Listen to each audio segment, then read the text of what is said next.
Pandya star today episode ரொம்பவே feel பண்ணுறாங்க பாண்டியனோட குடும்பம். ஏன்னா எல்லாருமே அரெஸ்ட் பண்ணிட்டு வச்சுருப்பாங்க இல்லையா, அதனால ரொம்ப எமோஷ்னலாக ஃபீல் பண்ணுறாங்க.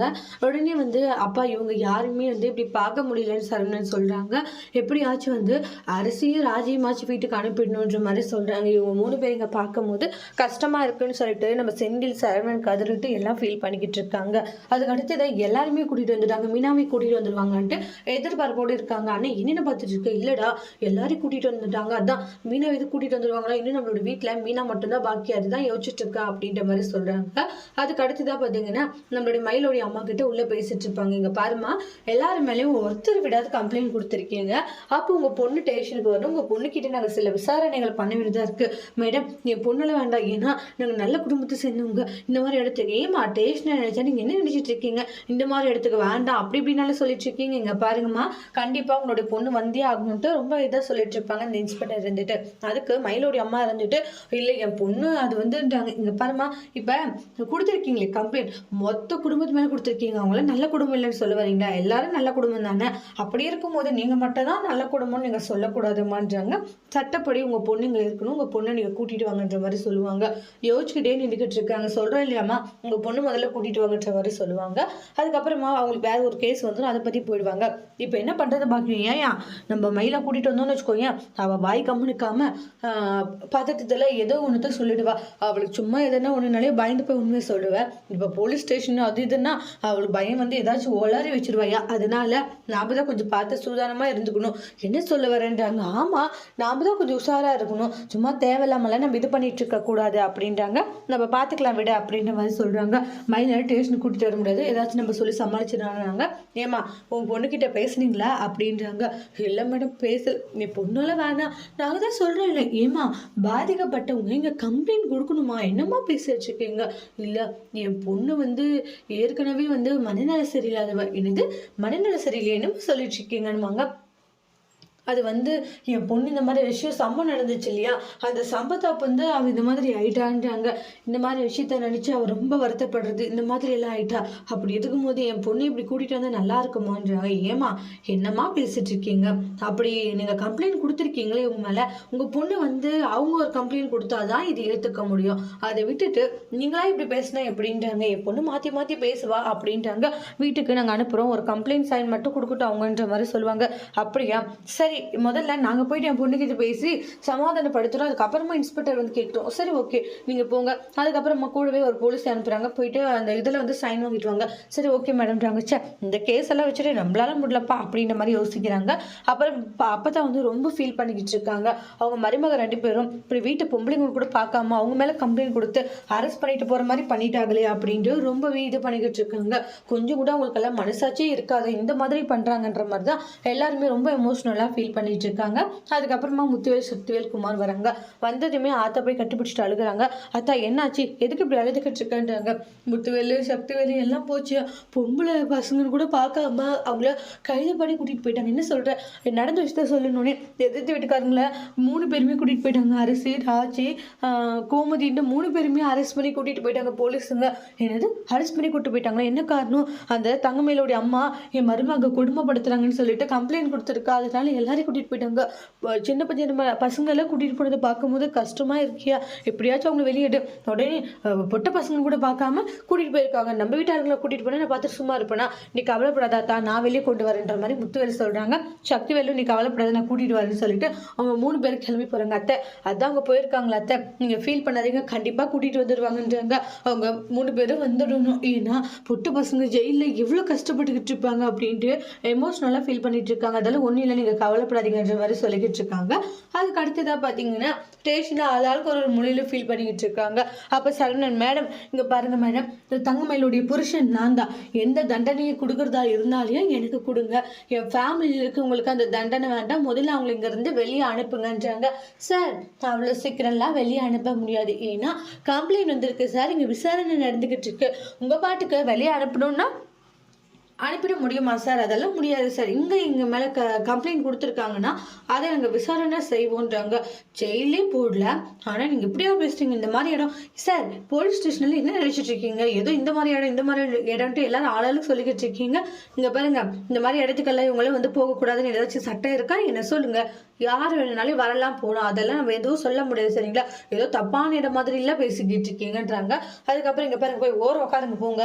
விசாரணை இன்னும் முடியல. அவங்க கூட்டிட்டு வரேன்னு இருக்காங்க. அப்புறம் எதுவா இருந்தாலும் பாத்துக்கலாம்னு சொல்லிட்டு போயிடுவாங்க. அப்புறமா செந்தில் மீனாவுக்கு கால் பண்றாங்க. ஏங்க நான் ஆபீஸ்ல தாங்க இருக்கேன். என்னங்க உங்களுக்கு பிரச்சனை? மீனா உனக்கு ஆபீஸ்க்கு ஏதோ போலீஸ் எல்லாம் வரலையா? போலீஸா? என்னங்க சொல்றீங்க? என்ன புரியல எனக்கு அப்படின்றாங்க. இல்ல நாங்க எல்லாரும் இப்ப ஸ்டேஷன்ல இருக்கோம். நம்ம மொத்த குடும்பத்தையும் அரெஸ்ட் பண்ணிட்டு வந்து வச்சிருக்காங்க. ஏங்க என்னங்க சொல்லிட்டு இருக்கீங்க? ஆமா என்னாச்சு? மயிலோடைய அம்மா இருக்காங்கல்ல, ஆமா அவங்க நம்ம குடும்பத்து மேல எல்லாம் கம்ப்ளைண்ட் கொடுத்துருக்காங்க. இந்த மாதிரி அவங்க வீட்டு பொண்ணு நம்ம கொடுமைப்படுத்திருக்கோன்ட்டு. என்னங்க கொஞ்சம் கூட மனசாட்சி இல்லாம இப்படி பண்ணியிருக்காங்க. எல்லாரையும் அரெஸ்ட் பண்ணிட்டு வந்துட்டாங்க. அதான் உன்னையும் ஏப்பா ஃபோன் பேசணும்னு சொன்னேன்னா, இல்ல ஃபோன்லாம் எது பேசிட்டு இருக்க? ஃபோனை வை. Sorry madam. மீனா சரிங்க நான் வரேங்க, நீங்க ஃபோனை வைங்க நான் வந்துடுறேன்னு சொல்லுவாங்க. சே மயிலோடைய அம்மா கொஞ்சம் கூட மனசாட்சி இல்லாதவங்க போல இப்படி எல்லாம் கம்ப்ளைண்ட் கொடுத்துருக்காங்க. மீனா டேஷனா கிளம்புறாங்க. இங்க பாருப்பா ஃபோன் எல்லாம் பேசக்கூடாது. நான் ஏதோ ஃபோன் பேச சொன்ன மாதிரிலாம் பேசிக்கிட்டு இருக்கேன். முதல்ல போய் அங்கே உட்காருப்பான்னு சொல்லிட்டு திட்டி அனுப்பிச்சிருவாங்க. செந்தில் ஃபீல் பண்ணிட்டு இருக்காங்க. ஸ்டேஷன்ல ஒவ்வொருத்தருமே அந்த அளவுக்கு ரொம்ப எமோஷனலாக ஃபீல் பண்றாங்க. ஏன்னா என்னைக்குமே நம்ம ஜெயில் பக்கம் வந்ததில்ல. ஆனால் இன்னைக்கு நம்ம வாசுபடி ஜெயில்கிட்ட வந்துட்டோமேன்ற மாதிரி எல்லாம் எமோஷனலாக ஃபீல் பண்றாங்க. அதுக்கப்புறம் நெக்ஸ்ட் பார்த்தீங்கன்னா நம்மளுடைய முத்துவேலு, சக்திவேலு, குமார் 3 பேருமே வராங்க. அதுக்கப்புறம் உள்ள வரவும் இவங்க எல்லாரையும் பார்க்குறாங்க. பார்த்துட்டு ஒரு மாதிரி எமோஷ்னலாக ஃபீல் பண்ணுறாங்க. சக்திவேலும் சரி, நம்மளோட முத்துவேலும் சரி. குமார் வந்து அரிசி அப்படின்ற மாதிரி ஃபீல் பண்ணுவாங்க. இவங்க வந்து அவங்களோட தங்கச்சி அந்த பசங்களை நினச்சி ரொம்ப எமோஷ்னலாக ஃபீல் பண்ணுறாங்க. ஃபீல் பண்ணிட்டு பார்த்துக்கிட்டே இருப்பாங்க. அப்புறம் டக்குன்னு பார்த்தீங்கன்னா செந்தில் பார்த்துட்றாங்க. அவங்கள பார்த்துட்டு அப்பா அங்கே பாருங்கன்னுவாங்க. அதுக்கப்புறமா தான் தெரிய வருது நம்மளுடைய பாண்டியனுக்கு, அதாவது தங்கமயிலுடைய அம்மாவை ஏற்றி விட்டதே அவங்க தான். வீட்டு பொம்பளைங்க மேலே கம்ப்ளைண்ட் கொடுங்க, சின்னஸ்லேருந்து பெருசேரி கொடுங்க, அரெஸ்ட் பண்ணிட்டு வந்து போட்டோம் அப்படின்ற மாதிரி சொல்லியிருப்பாங்க. அந்த விஷயத்தை பாண்டியன் யோசிச்சுட்டு அந்த பக்கம் மூஞ்சி திருப்பிடுவாங்க. அப்புறமா கோமதி அண்ணன்களை பார்க்குறாங்க. அண்ணன் அப்படின்வாங்க. அப்புறமா இவங்களே எந்திரிக்கிறாங்க. ராஜி அவங்களுடைய அப்பா பார்த்து ஃபீல் ஆக ஆரம்பிக்கிறாங்க.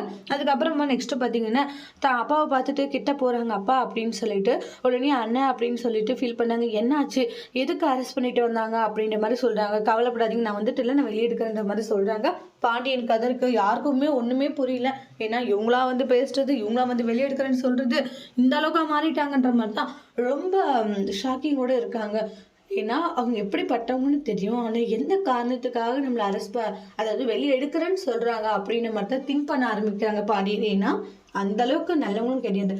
டக்குன்னு வந்து இவங்க வெளியே எடுக்கிறேன்னு வராங்க. அது இல்லாத நம்மளோட சக்திவேல் அப்படியே கண் கலங்கி சென்டிமெண்ட்டாக அழால ஆரம்பிக்கிறாங்க. இதெல்லாம் பார்க்கும்போது கண்டிப்பாக இதுக்கு பின்னாடி வேற ஏதோ ஒரு பெரிய காரணம் இருக்குன்னு நினைக்கிறேன் நான். ஏன்னா தான் மகளுடைய பாசத்தினால வந்து நம்மளுடைய முத்துவேல் அழுகுறாங்க, ஆனால் சக்திவேல் அழுகுறாங்க. இதெல்லாம் பின்னாடி ஒரு காரணம் இருக்குது. இவங்களை வெளியே கொண்டு வந்துட்டு அதுக்கப்புறம் அவங்க வேற ஒரு சீனை வந்து கிரியேட் பண்ண போகிறாங்கன்னு நினைக்கிறேன். உடனே ராஜி அப்பா அப்படின்னு சொல்லிட்டு போயிட்டு ஹக் பண்ணி அழுக ஆரம்பிக்கிறாங்க.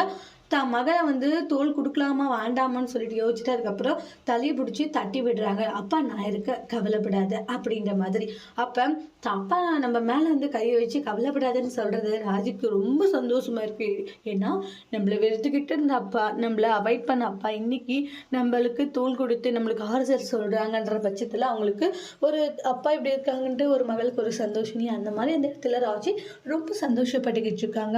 அதுக்கப்புறமா கோமதி கிட்ட போயிட்டு சக்தி நிற்கிறாங்க. கோமதின்றாங்க, அண்ணன் பார்த்தீன்னு ஜெயிலுக்கு வந்துட்டோன்னு, அதுவும் எல்லாரும் வந்திருக்கோன்னு எங்களுக்கு ரொம்ப கஷ்டமாக இருக்குன்னு அப்படின்ட்டு எல்லாம் சொல்கிறாங்க. கவலைப்படாத, நான் இருக்கல அண்ணன், நான் வெளியே எடுத்துறேன், நீ கவலைப்படாதன்ற மாதிரி சக்திவேல் சொல்கிறாங்க. அப்படியே கோமதி அழுகவும் சக்திவேல் அப்பா பயங்கர சென்டிமெண்ட்டாக இருக்கு. அந்த அளவுக்கு அண்ணன் தங்கச்சி 2 பேரும் அழுதுச்சிருப்பாங்க. இங்கே அப்பா மகளோட சென்டிமெண்ட்டுனா அங்கே அண்ணன் தங்கச்சியோட சென்டிமெண்ட் அப்படியே ஃபீல் பண்ணுறாங்க. இன்னொரு பக்கம் அரசியை பார்த்து நம்ம குமார் அரிசி அப்படின்ற மாதிரி எமோஷனலாக ஃபீல் பண்ணுறாங்க. பாண்டியனுக்கும் சரி, சரவணன், செந்தில், கதிர் யாருக்குமே ஒன்றுமே புரியல. ஏதோ ஒன்று தப்பு நடக்குதுன்ற மாதிரி மட்டும் தெரியுது. இவங்க வெளியே வந்து எடுக்கிறாங்கன்னா அவ்வளோ சாதாரணமான விஷயமே கிடையாது. இதுக்கு பின்னாடி ஏதோ ஒரு விஷயம் இருக்குது. அதனால தான் இப்போ இவங்க நம்மளை வெளியே எடுக்க வராங்கன்னு பாண்டியன் திங்க் பண்ணுறாங்க. சரவணன் அப்பா என்னப்பா இது, எனக்கும் ஒன்றும் புரியலடா, இன்னைக்கு இவங்க வெளியே எடுக்கிறேன்னு சொல்கிறாங்க, இந்த மாதிரி நடக்குதுன்னா இல்லை இது எதுவும் சம்திங் தான் தப்பாக இருக்குது அப்படின்ற மாதிரி யோசிக்கிறாங்க. ஆனால் ராஜி அப்பா என்னை வெளியே எடுத்துடுங்கப்பா, எனக்கு ரொம்ப பயமாக இருக்குது அப்பா, நான் வந்துட்டல, கவலைப்படாது வரக்கூடாது, அப்பா நான் உன்னை வெளியே எடுத்துறேன்ற மாதிரி சொல்லுவாங்க. ராஜி தான் அப்பாவை கட்டி பிடிச்சிட்டு அழுகுறாங்க, தான் அப்பாவுமே அழுகுறாங்க. கதிர் வந்து இந்த அளவுக்கு அவள் அப்பாவை மிஸ் பண்ணுறாளே, இவ இந்த அளவுக்கு தான் அப்பாவை நேசிக்கிறா அப்படின்ட்டு தான் அப்பாவை கட்டி பிடிச்சி அழுதுட்டு இருக்கிறத பார்த்துட்டு கதிர் வந்து அவ்வளோ எமோஷ்னலாக ஃபீல் பண்ணுறாங்க. அப்பா மகளுக்குள்ளே எந்த அளவுக்கு ஒரு பாண்டிங்கு அப்படின்ற மாதிரி யோசித்து ஃபீல் பண்ணுறாங்க. அதோட இந்த எபிசோட் முடிச்சிருக்காங்க. இனி வரக்கூடிய எபிசோடில் என்ன மாதிரி ஒரு டோஸ்ட் வரப்போகுதுன்னு வெயிட் பண்ணி பார்க்கலாம். இந்த வீடியோ உங்களுக்கு பிடிச்சிருந்தா லைக் பண்ணுங்கள், கமெண்ட் பண்ணுங்கள், ஷேர் பண்ணுங்கள். மறக்காமல் நம்மளோட சேனலை நீங்கள் சப்ஸ்கிரைபர் பண்ணிக்கோங்க. Thank you friends.